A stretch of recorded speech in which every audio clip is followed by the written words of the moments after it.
The Cheyennes' legendary dog soldiers etched their mark in the bloody saga of the American plains. Among the many warriors who fought valiantly for their ancestral lands, none inspired greater fear than these elite fighters. To grasp their extraordinary influence, we must delve into the origins of the Cheyenne people who birthed these formidable warriors. The Cheyenne were not always the fierce protectors of the plains. Initially settled in the Great Lakes region, they lived as peaceful farmers, residing in permanent homes covered with earthen lodges. However, by the late 1600s, external pressures from expanding tribes and the promise of the open plains prompted their westward migration. This journey would transform them into one of North America's most renowned warrior societies. Adapting to the plains' demands, they developed a sophisticated military structure. Central to this structure were warrior societies, each with its unique rituals, songs, and spiritual duties. The tribe's governance rested with the Council of 44, composed of wise peace chiefs, but it was the military societies that defined their future, none more so than the dog soldiers. The origins of this remarkable group, documented by anthropologist George A. Dorsey in 1905, are shrouded in legend. Unlike other societies, founded by respected medicine men, the dog soldiers began with an unlikely leader, a young man with neither status nor followers, chosen by the great prophet himself. When this young man announced his intent to form a warrior society, he was met with mockery and rejection. Other medicine men had easily attracted followers due to their established reputations, but this young man faced isolation and scorn. Undeterred, he turned to prayer. As the sun set over the prairie, he sang a sacred song, calling upon the prophet and the ancient medicine men for guidance. What followed was nothing short of miraculous. The camp's dogs, large hunters and tiny pups alike, responded to his song, their howls forming an ethereal chorus. While humans in the camp inexplicably fell into a deep sleep, the young man sang through the night, his faith unshaken. By midnight, his voice reached a crescendo, and he began a procession, leading the dogs into the wilderness. They journeyed to a secluded riverbank, where a supernatural transformation took place. Under the shadow of a north-leaning tree, a mystical lodge materialized, crafted from buffalo hides adorned with radiant symbols. As each dog entered the lodge, they emerged as human warriors, adorned with ceremonial war shirts, eagle feather headdresses, and sacred sashes, elements that would become the hallmarks of the dog soldiers. Over the next 3 days, these transformed beings imparted their sacred knowledge to the young man, teaching him chants of power, healing rituals, and ceremonial dances. They introduced the dog rope, a sash symbolizing a warrior's resolve to stand and fight to the death. When the Cheyenne discovered this miraculous camp, they witnessed one final, awe-inspiring act. The lodge and its inhabitants vanished like mist, leaving the dogs to return to their original forms. The young man, now imbued with divine power, called once more for followers, and this time, hundreds of warriors eagerly stepped forward. Thus began the rise of the dog soldiers, whose bravery and spiritual fortitude would shape the destiny of the Cheyenne. By 1830, the dog soldiers had ascended to unparalleled prominence. The Massiskata Band of Cheyenne, renowned for their military traditions, joined them, adding generations of tactical knowledge and expertise in horse warfare. This integration transformed the dog soldiers from one of many military societies into the tribe's dominant fighting force, representing nearly half its warriors. The society's structure reflected a blend of military efficiency and spiritual authority. A chief, chosen for both wisdom and battle prowess, presided over a hierarchy of warriors, with the elite dog rope warriors at its pinnacle. These men, tethered by their sacred sashes, stood as living symbols of unwavering courage, choosing death over retreat. Historical accounts attest to their resolute bravery in numerous battles. Beyond combat, dog soldiers held vital roles within the tribe. They enforced tribal law, meting out justice for infractions through symbolic or physical punishments, ranging from cutting a robe to whipping or exile.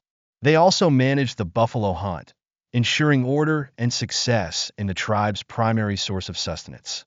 Through their blend of spiritual reverence, military prowess, and societal leadership, the dog soldiers became the embodiment of Cheyenne's strength and resilience. Their legacy endures as a testament to their unwavering dedication to their people and the sacred principles they upheld. The dog soldiers' responsibilities went far beyond organizing hunts. They safeguarded the survival of both their people and the buffalo herds they depended on. Their hunting strategies were highly advanced, focused on sustainability and equity. They implemented strict rules. No individual hunting until the tribe's needs were met, no wasteful killing, and no hunting in designated calving areas. Violators faced severe consequences, underscoring the importance of these principles. This system not only ensured the conservation of buffalo, but also guaranteed fair resource distribution, preventing the wastefulness that would later devastate the herds. Beyond their roles as warriors and providers, the dog soldiers were the spiritual backbone of the Cheyenne. They preserved over 400 sacred songs and numerous intricate ceremonies, each imbued with purpose, whether to prepare for battle, heal the wounded, or maintain harmony within the tribe. These were not mere rituals. They were vital connections to the spiritual forces that shaped their identity. Among their most revered traditions were the sacred arrow renewal, where the tribe's sacred arrows were blessed, and the sun dance, a grueling trial of physical and spiritual endurance. The dog soldiers played integral roles in these ceremonies, ensuring their sanctity and proper observance. By 1840, the dog soldiers had transformed plains warfare. They pioneered tactics that leveraged the mobility and speed of horses while mitigating their vulnerabilities. Their training methods honed warriors into marksmen capable of firing with precision from galloping mounts, a skill that became crucial in resisting American expansion. Their communication systems were equally sophisticated, employing smoke signals, mirror flashes, and horseback messengers to coordinate complex operations across vast territories. These innovations enabled them to conduct large-scale campaigns involving hundreds of warriors, demonstrating unmatched tactical expertise. Their influence extended far beyond the battlefield. By 1840, the dog soldiers were so respected that even tribal chiefs deferred to them on critical decisions. When peace needed to be negotiated with the Kiowa, Comanche, and Apache after the brutal conflicts of 1838, it was the dog soldiers who took the lead. Their approach to diplomacy was as innovative as their warfare. They combined awe-inspiring displays of strength with genuine efforts to understand their adversaries. The resulting peace was remarkably durable, surviving even through subsequent upheavals. Becoming a dog soldier required more than martial prowess. Initiates underwent rigorous physical and spiritual training, mastering the society's sacred songs, dances, and ceremonial practices, as well as its military tactics. Most importantly, they had to embody an unwavering commitment to protecting their people and culture. The initiation process culminated in challenging rites of passage, where candidates demonstrated their courage and mastery of sacred knowledge. Only those who succeeded were granted the honor of wearing the dog soldiers' iconic attire and wielding their sacred weapons. By 1860, the dog soldiers had become much more than a military society. They were the guardians of Cheyenne culture, enforcers of tribal order, and protectors of their way of life. Their influence permeated every aspect of tribal existence, from spiritual rituals to governance. This era of growth and consolidation would prove vital in the years ahead, providing the foundation for their fierce resistance against American westward expansion. Their unparalleled skills, traditions, and organizational strength would cement their legacy as one of the most formidable warrior societies in history. The defining conflicts, 1860 to 1870, for the discovery of gold in the Rocky Mountains during the 1850s shattered the fragile balance of power on the plains. The Pikes Peak gold rush of 1858 was not just another encroachment. It was a tidal wave of humanity. Within a single year, an estimated 100,000 settlers flooded the region, a number incomprehensible to the Cheyenne. These settlers didn't merely pass through, they fundamentally altered the landscape. Mining camps sprang up across traditional hunting grounds, disrupting centuries-old buffalo migration routes. Trees were felled for construction and fuel, streams were polluted by mining operations, and buffalo were slaughtered indiscriminately for sport. In 1860, at Bent's Fort, the Dog Soldiers faced a pivotal moment. The Commissioner of Indian Affairs presented a treaty that threatened to forever change their way of life. The agreement proposed confining the Cheyenne to a small reservation south of the Arkansas River, stripping them of their identity as proud warriors and forcing them to become sedentary farmers. This moment marked the beginning of an existential struggle for the Dog Soldiers and the Cheyenne people, a battle not just for land, but for the survival of their culture, traditions, and freedom. While some Cheyenne leaders considered the U.S. government's offer of a reservation, the Dog Soldiers recognized it as the end of their way of life. Their refusal went beyond the issue of land. It was a defiant stand to preserve their culture, freedom, and identity. They understood that to accept confinement meant surrendering the essence of who they were as a people. Refusing to wait passively for further encroachment, the Dog Soldiers adopted highly effective strategies to resist settler expansion while minimizing their own losses. Their raids were calculated, targeting infrastructure instead of individuals. Telegraph lines were severed, way stations burned, and livestock driven off, with a particular focus on crippling the supply lines sustaining mining camps. Their tactical brilliance was evident in their methods. They struck during storms when pursuit was difficult, attacked at dawn when defenses were weakest, and used decoy raiders to draw soldiers away from primary targets. By 1864, tensions between settlers and native tribes had reached a breaking point. Colorado's territorial governor, John Evans, and Colonel John Chivington epitomized the aggressive expansionist mindset, viewing Native Americans as obstacles rather than people to negotiate with. When leaders like Black Kettle sought diplomacy, attending the Camp Weld Conference on September 28, 1864, they believed they were securing peace. Following assurances of protection, Black Kettle and about 550 Cheyenne and Arapaho set up camp at Sand Creek under the supposed safeguard of Fort Lyon. However, the Dog Soldiers, distrustful of U.S. promises, refused to join and instead maintained camps further north, ready to defend their people if needed. Tragically, their skepticism was justified. On November 29, 1864, Sand Creek became the site of one of the darkest chapters in U.S. history. Colonel Chivington led 675 soldiers of the 3rd Colorado Cavalry, many drunk from the previous night's revelry, in a brutal dawn assault on the sleeping camp. Despite Black Kettle raising both an American flag and a white flag of peace, the soldiers opened fire indiscriminately. What ensued was not a battle, but a massacre. Civilians, including women, children, and the elderly, were slaughtered. Bodies were mutilated, trophies taken, and atrocities committed that horrified even hardened frontier observers. By the end, over 150 Cheyenne and Arapaho lay dead. The Dog Soldiers' response was swift and devastating.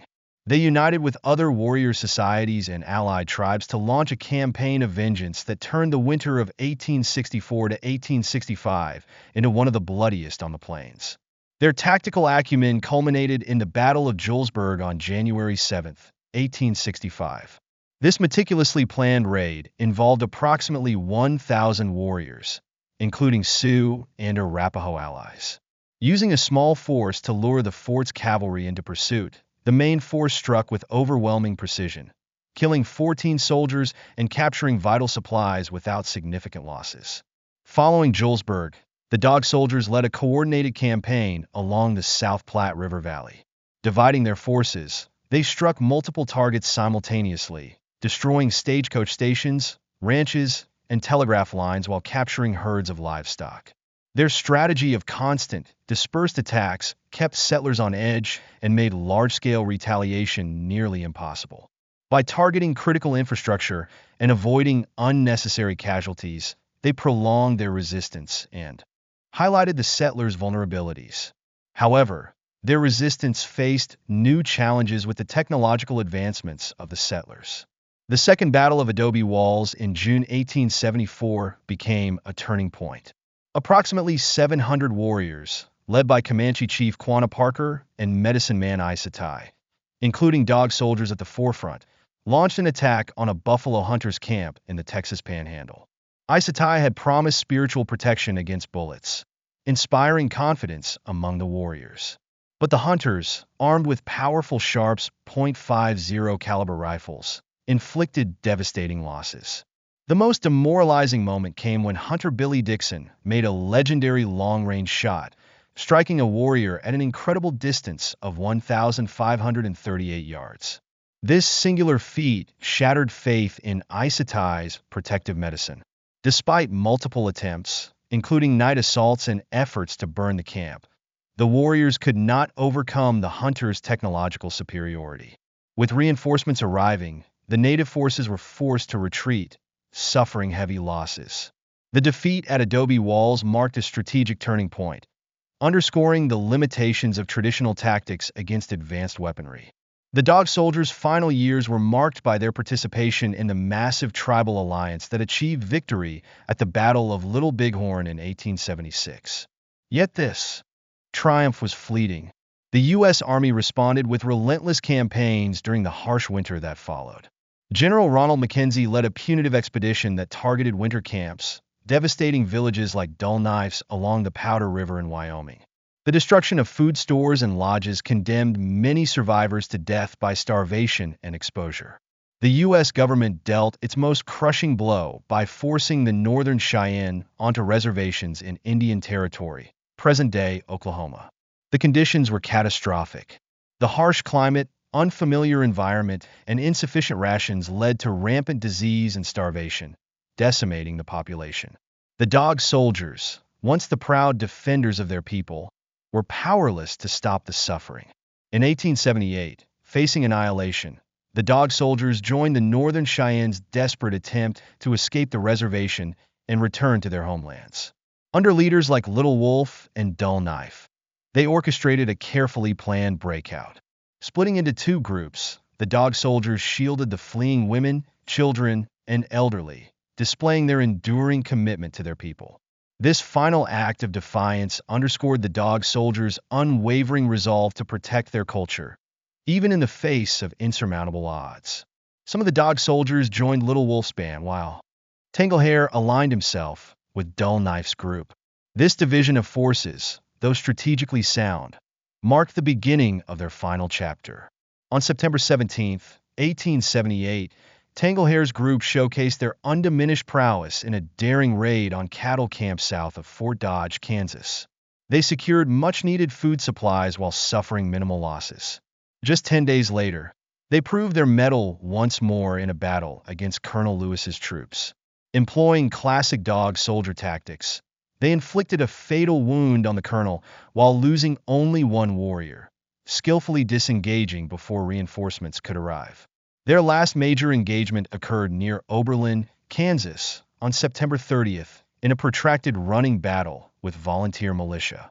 Despite being outnumbered, they managed to kill 17 militia members while maintaining tactical discipline, protecting their people during a fighting retreat. Even in these final confrontations, the Dog Soldiers demonstrated the skill, courage, and dedication that had defined them for generations. The story of the Dog Soldiers reached its tragic conclusion at Fort Robinson, Nebraska. After surrendering, they were faced with an impossible ultimatum: return to the dire conditions of Oklahoma or face severe consequences. Staying true to their warrior code, they chose resistance. For 8 days they endured a hunger strike, refusing food and water rather than capitulate. On a freezing January night, they made a desperate bid for freedom. Tanglehair and his remaining Dog Soldiers took on the most perilous task, covering the escape of women and children. The breakout descended into horror as Army troops opened fire with rifles and howitzers. Over a third of the escapees perished in the snow, including many women and children. Tanglehair, the last chief of the Dog Soldiers, made his final stand during this massacre. Like the legendary warrior spirits from the society's origin story, he died fighting to protect his people, giving everything to secure a fleeting chance for freedom. The survivors scattered, with some joining Dull Knife's people at Pine Ridge Agency and later settling into Rosebud Valley, while others aligned with Little Wolf's group in Lame Deer, Montana. Their sacrifices ensured that the Northern Cheyenne would never be forced back to Oklahoma, ultimately leading to the establishment of a reservation in Montana. However, the cost of their resistance was staggering. The U.S. government spent over $1 million and lost 24 lives for every Cheyenne killed in their decades-long effort to subdue the tribe. Yet, the legacy of the Dog Soldiers transcends such grim statistics. Today, their descendants in Montana uphold many of the sacred traditions passed down from that first mystical encounter between a young man and the spirit dogs. Though no longer warriors in the traditional sense, they remain protectors and guardians of Cheyenne culture, ensuring the survival of their identity and heritage. The story of the Dog Soldiers is a testament to unyielding devotion to a cause greater than oneself. They did not fight for glory or conquest, but for the survival of their people and their way of life. In this sense, even in ultimate defeat, they achieved a profound victory. The Northern Cheyenne endure as a distinct people, their culture and traditions intact, a living proof that the greatest victories are not always won on battlefields. Thank you for watching. Don't forget to hit subscribe for more untold stories from history.